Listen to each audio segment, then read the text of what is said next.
संतोष देशमुख यांच्या हत्येच्या निषेधार्थ आज बीड शहरात सर्वपक्षीय मूक मोर्चा पार पडतो। यामध्ये मोठ्या प्रमाणात महिला देखील सहभागी झालेल्या आहेत। आपल्यासोबत काही महिला आहेत, आपण त्यांच्यासोबत मला सांगा, एका सरपंचाची हत्या होते आणि अक्षरशः न्याय मिळवण्यासाठी कुठेतरी असा पद्धतीचा मोर्चा काढवला होता, त्यात सहभागी झालेला काय भावना आहेत?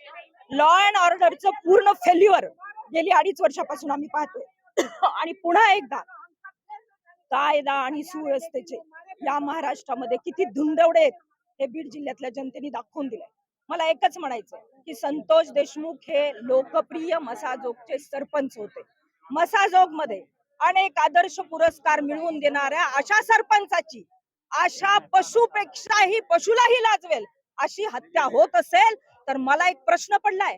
मला प्रश्न हा पडलाय की महाराष्ट्रात गावागावात पुढारी निर्माण होतील का नाही? मी पुढारी म्हणजे असे पुढारी म्हणत नाही ज्यांना गाव पुढे आणायचा आहे, ज्यांना गाव सुशिक्षित करायचा आहे, ज्यांना गाव जागरूक करायचा आणि गावाचा विकास साधायचा आहे, असे सरपंच महाराष्ट्रात करायचेत की नाही हा सवाल माझा या महाराष्ट्र शासनाला आहे। आणि गृहमंत्री काय म्हणतात, पर्यटनाला कुणी जाऊ नका। अहो, पर्यटन म्हणून तरी तुमच्या अमृता वहिनीला इथं पाठवायचं ना।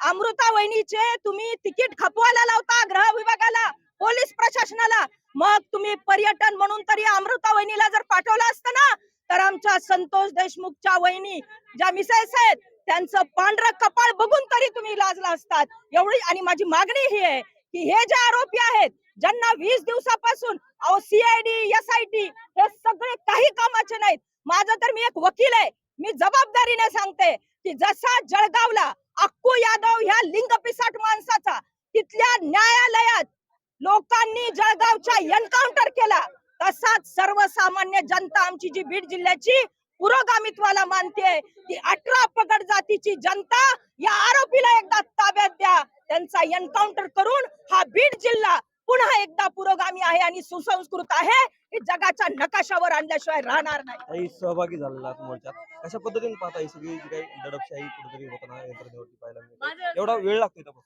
मी तुम्हाला सांगू का, ग्रह खात्याचा पंचनामा झालेला आहे। ग्रह खातं कोणाच्या तर रिमोट कंट्रोल वरती चालतंय, यांच्यामध्ये दम नाहीये। अहो, एवढ्या दिवसात ढवळ्या एका तरुण मुलाचा, एका तरुण सरपंचाची हत्या होते, तो कोणाच्या एकात नाही दोनात नाही, फक्त गावाचा विकास करतोय तो संतोष अण्णा देशमुख। त्याच्या पत्नीचं कुंकू पुसलं गेलंय। मला मुख्यमंत्र्यांना विचारायचं, ती लाडकी बहीण योजना खड्ड्यात जाऊ द्या, लाडक्या बहिणीचं कुंकू पुसलं गेलं। आता अशी म्हणायची वेळ आली, भीक नको पण कुत्रावर। ते 1,500 नको महाराष्ट्रातल्या माता भगिनींचं कुंकू शाबूत ठेवा। न्याय का मिळत नाही?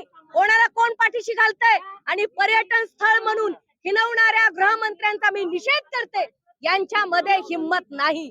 राहुल गांधी महाराष्ट्रात येऊ शकतात, पवार साहेब मस्साजोगला येतात, सगळे नेते येतात, परंतु देवेंद्रजी असतील, तुमच्या जिल्ह्यातले मंत्री असतील, मस्साजोगला येण्याची हिम्मत करत नाहीत। त्याचा आम्ही निषेध करतो। परंतु महाराष्ट्राची जनता शाहू फुले आंबेडकर अहिल्यादेवींच्या विचारांचे, डॉक्टर बाबासाहेबांचं संविधान आहे, न्याय आम्ही मागणार, लढा देणार आणि फक्त बीडच नाही तर महाराष्ट्राची जनता संतोष अण्णांचा न्याय केल्याशिवाय काय मिळत नाही?